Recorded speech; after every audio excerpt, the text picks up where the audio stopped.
that Guardiola's on notice, and not on notice in terms of your job security, because what you've done as the tenure and leading Manchester City, it can never be questioned. You're arguably,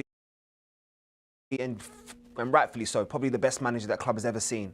But you're on notice for a different reason in terms of your own trajectory. We've seen it at Barcelona, we've seen it at Bayern Munich, and now we're seeing it at Man City. This is the first time Pep doesn't have an opportunity to leave when things start to crumble or change in terms of his infrastructure. We talked about it before, the recruitment element.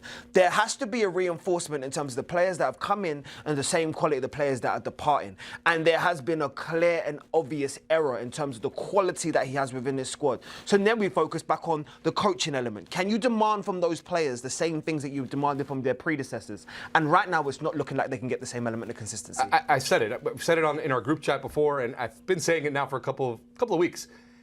I don't think Pep Guardiola is getting enough criticism for the transfer business over the last 2 to 3 seasons. It's been bad, not just incomings, but outgoings as well. And I think it all started with the Cole Palmer sale, and I think it's kind of tipped over now where he's not having the players that he's been used to being able to rely on in different moments, and he's almost had to change the style of play that Pep has had since his days at Barcelona. Of course. But the problem is, when you still rely on those bright sparks and you do give the helm over to certain players, Phil Foden is one of those that you can rely on. And I know they have the question marks over the consistency as to whether or not he's developed like he was in his PFA Player of the Year.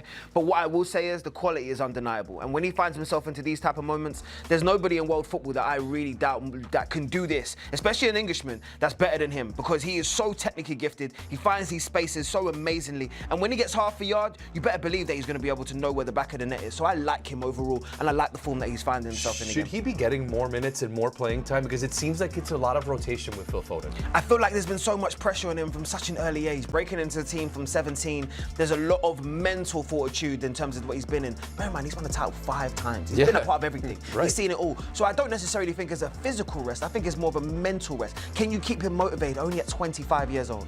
Yeah, it'll be interesting to see. But I do think every time he gets his opportunity, though, he does really come through for Pep Guardiola and for this Manchester City side.